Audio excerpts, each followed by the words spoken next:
Good morning everyone. তো অনেক দিন পর সকাল সকাল চলে এসেছি আমাদের মাঠে। তো চলো দেখাই কি চাষবাস হচ্ছে। এখন শীতকাল, মানে বুঝতেই পারছো, সবজি ইত্যাদি হবে। দেখো চারিদিকে এখনও কুয়াশা ছাড়েনি, মাঠে এখনও সেভাবে চাষ শুরু হয়নি। আসলে বন্যা গেল কিছুদিন আগে, তো জল এই জাস্ট শুকিয়েছে আর এই চাষবাস শুরু হয়েছে। তাও যে জমিগুলো আগে আগে শুরু হয়েছে, সর্ষে হয়েছে, অন্যান্যবার পুরো মাঠে সর্ষে ভরে থাকে।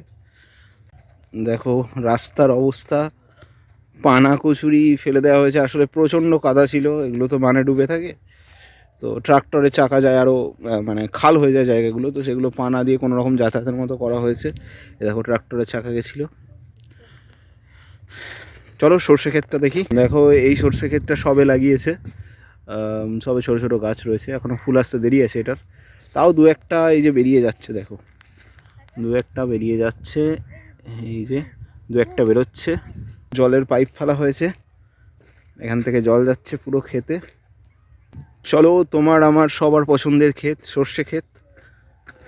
দারুণ লাগছে কিন্তু, হ্যাঁ এই কুয়াশা ভরা। এই দেখো সূর্য উঠছে, এই যে সূর্যের আলো সবে পড়ছে, আর এই দেখো মাঠ ভরা সর্ষে ক্ষেত।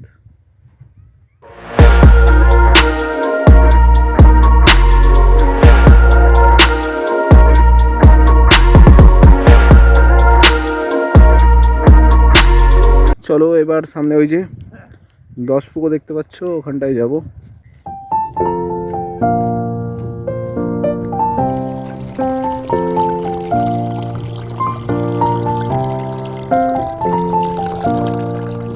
মাঠে শশা লাগিয়েছে, দেখো একসাথে বেশ অনেক কটা করে গাছ আছে, 4-5টা করে। এই যে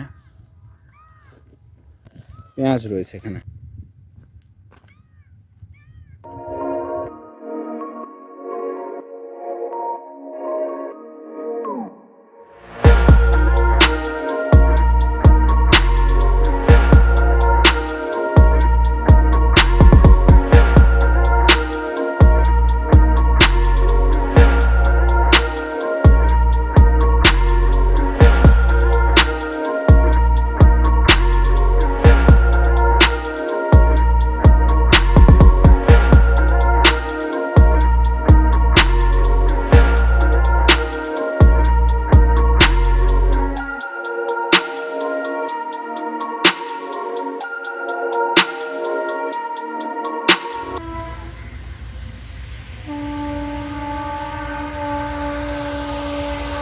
আজকের মিনি ব্লগটা এই অবধি থাক, দেখা হচ্ছে নেক্সট ভিডিওতে। বাই।